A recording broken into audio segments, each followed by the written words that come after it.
Pandemi COVID-19 yang belum berakhir membuat utang pemerintah kian gendut.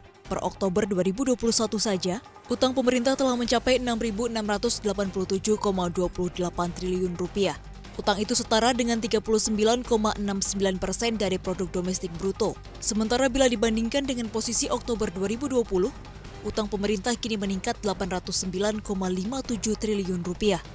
Di mana pada periode yang sama tahun lalu, utang pemerintah Rp5.877,71 triliun dengan rasio 37,84% terhadap PDB.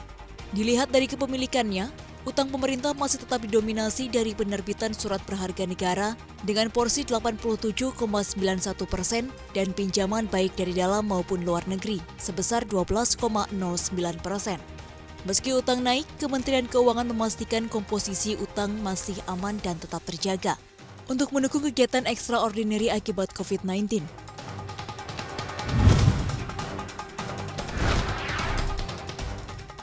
Siap-siap tarif listrik untuk warga menengah atas akan dikerek pada 2022.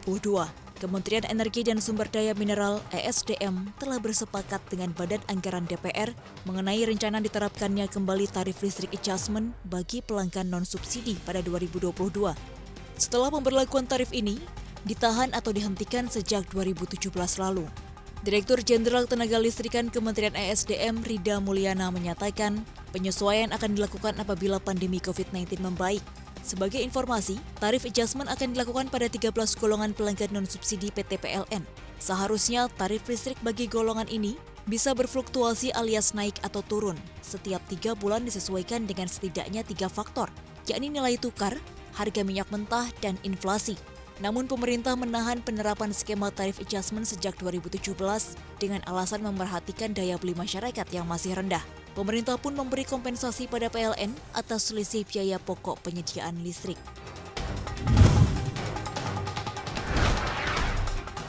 Presiden Joko Widodo turun tangan atas keputusan Mahkamah Konstitusi mengeluarkan keputusan terkait gugatan pada Undang-Undang Cipta Kerja yang dianggap inkonstitusional.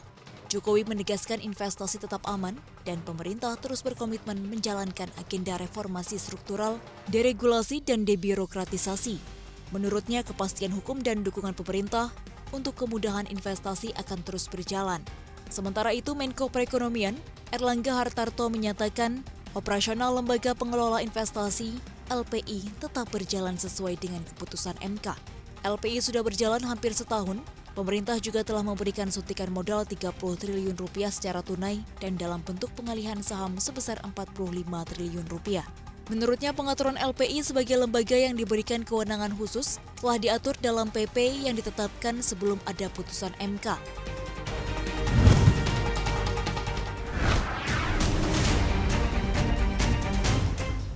Pasar smartphone di Cina ternyata tidak dikuasai oleh produsen lokal. Hal ini terbukti dari Apple yang berhasil menjadi raja ponsel di Cina, mengalahkan Vivo, Xiaomi, Oppo, dan Huawei. Fakta ini berasal dari laporan Counterpoint pada bulan Oktober 2021. Capaian Apple tersebut juga menjadi yang pertama kalinya sejak Desember 2015. Apple berada di urutan pertama berkat seri anyar iPhone 13, penjualannya naik 46% secara bulanan. Perusahaan asal Amerika Serikat itu berhasil mengalahkan Vivo pada laporan bulan Oktober. Menurut Counterpoint, perusahaan utama lainnya juga mengalami penurunan bulanannya pada penjualan Oktober lalu. Dalam laporan tersebut, Apple memiliki pangsa pasar 22%, diikuti Vivo 20%, berikutnya ada Oppo dengan 18%, dan Huawei hanya 8%. Direktur Riset Counterpoint, Tarun Patak menyatakan, sejak penurunan pangsa pasar Huawei, posisi teratas di Cina telah berpindah. Oppo menjadi nomor 1 di Januari 2021, kemudian Vivo ada di posisi teratas pada Maret 2021. Dinamika pasar berubah lagi pada Oktober, dengan Apple menjadi nomor 1 untuk pertama kalinya sejak Desember 2015.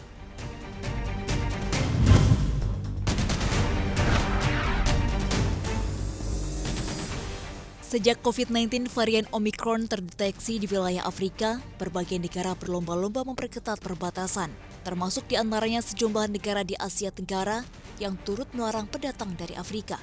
Misalnya saja pemerintah Indonesia yang melarang masuk warga negara asing yang pernah tinggal atau berkunjung dari Afrika Selatan untuk sementara waktu.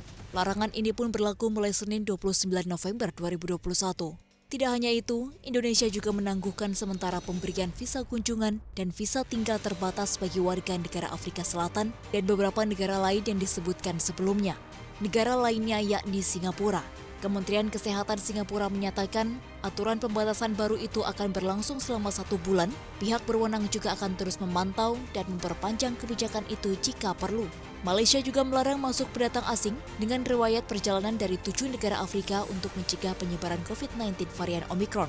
Thailand juga turut memperketat perbatasan mereka dan menutup perjalanan udara dari 8 negara Afrika yang dinilai berisiko tinggi. Di antaranya seperti Botswana, Eswatini, Lesotho, Malawi, Mozambik, Namibia, Afrika Selatan, dan Zimbabwe mulai Desember mendatang.